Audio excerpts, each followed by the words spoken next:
ನಮಸ್ಕಾರ. ಮದ್ದಿಡಿ ಬಿದ್ದಿದ್ದಾದಮೇಲೆ ಮಾನಸಿಕ ಸಮಸ್ಯೆಗಳು ಹೆಚ್ಚಾಗ್ತಾ ಹೋಗುತ್ತೆ. ಇದನ್ನು ಯಾವ ರೀತಿಯಾಗಿ ತಡೆ ಹಿಡಿಬೇಕು ಅಂತ ಪ್ರಶ್ನೆ ಕೇಳಿದ್ದಾರೆ.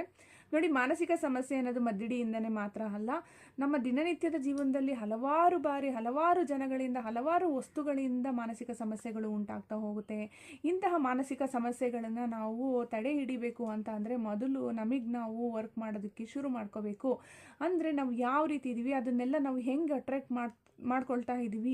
ನಾವು ಅಟ್ರಾಕ್ಟ್ ಮಾಡ್ಕೊಂಡ್ರೆ ತಾನೇ ಆ ಮಾನಸಿಕ ಸಮಸ್ಯೆಗಳು ಹೆಚ್ಚಾಗ್ತಾ ಹೋಗುತ್ತೆ. ನಾವು ಅಟ್ರಾಕ್ಟ್ ಮಾಡ್ಕೊಂಡಿಲ್ಲ ಅಂತಂದರೆ ಆ ಸಮಸ್ಯೆಗಳೆಲ್ಲ ಅಲ್ಲೇ ಸ್ಟಕ್ ಆಗೋಗುತ್ತೆ. ಇದು ಯಾವುದು ನಂದಲ್ಲ, ಇದು ನನಗೆ ಸಂಬಂಧಪಟ್ಟಿಲ್ಲ ಈ ಸಮಸ್ಯೆ ಅಂತ ಹೇಳಿ ನಮ್ಮ ಮೈಂಡ್ ಟ್ರೈನ್ ಅಪ್ ಮಾಡ್ತಾನೆ ಇರಬೇಕು.